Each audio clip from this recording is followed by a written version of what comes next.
থাকি যেন তার জন্য একদিন হলেও নয়ন জলটুকু দিতে পারি। কিছু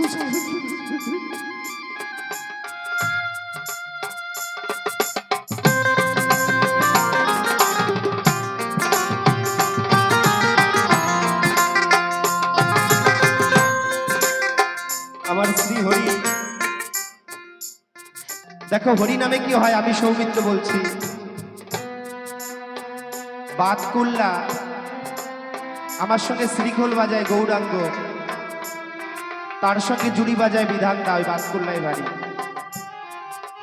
ওর ছেলের হাড়ে দুটো ছিদ্র হয়েছে, দুটো ছিদ্র, একটাই ছেলে। কল্যাণী এমসে দেখিয়েছে, ফুলবাগান দেখিয়েছে, বলছে আমাদের হাতে নেই, আমরা পারবো না। অনুষ্ঠানে গিয়ে কলকাতা গিয়ে ও কান্না করছে, করার পরে আমাকে বলছে দাদা ছেলেটার এই অবস্থা। আমি বলছি আমার অশ্বিনী গোসাই বললো হরিনাম মহাঔষধি পান করো নিরবধি ভববেদী হইবে আরাম। হরিনামে পাপ খণ্ডন হয়ে যায়। আমি গান করছি, একটা শূন্যবারে শুনতে পারছি যে চরণ ধুলি নিয়ে যেতে বল। ওই ছেলেকে বাড়ি গিয়ে আমি বললাম দাদা এই চরণ ধুলি দিয়ে তোমার ছেলের গায়ে মেখে দিও, দেখি কি হয়। আমি ক্যামেরার সামনে বলছি তোমরা কি মিলিয়ে দেখে আসবে।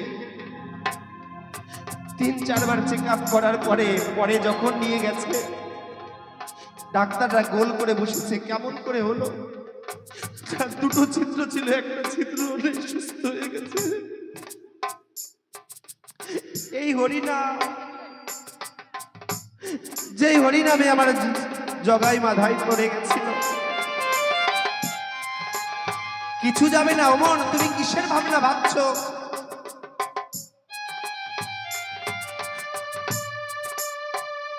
এমএলএ এমপি আমার দেখা, আমি যখন উত্তরপ্রদেশে গান করতে যাই সাদা পোশাক পরে, সব পাঞ্জাবি ধুতি পরে এই গানে গড়াগড়ি করছে, জড়িয়ে ধরে বলছে কি শান্তি, এরকম শান্তি তো আর কিছুতে পাইনি। ওরে তোরা জয় দে, এরকম শান্তি আর কোথাও নেই রে।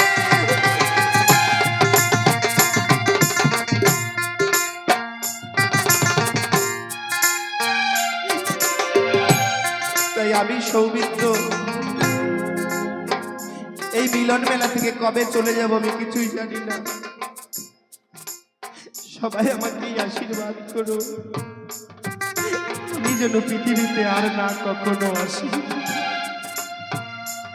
যার দ্বারা কোনো কাজ হয় না, হরিনাম করতে পারে না, সে যেন কখনো পৃথিবীতে আর না আসে। তাই আমার পদকর্তা কত সুন্দর পদ দিলেন,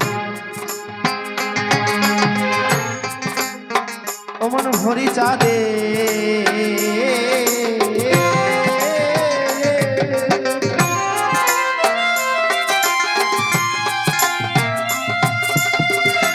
এই ভক্তের সঙ্গে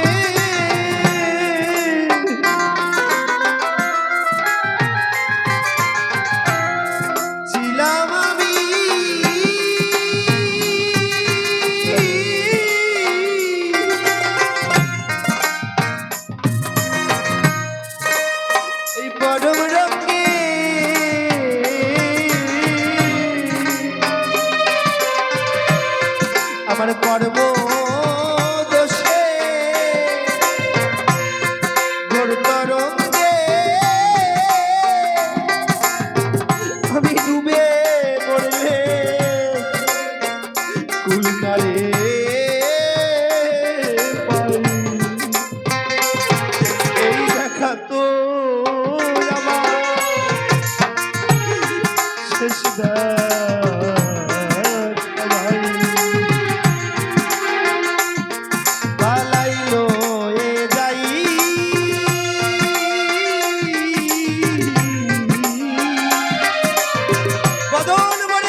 ভবের ভস্য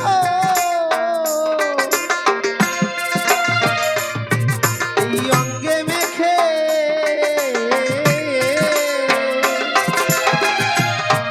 এবার কাজ কি রে তোর গৃহে থেকে অশ্বিনী তাই তোরে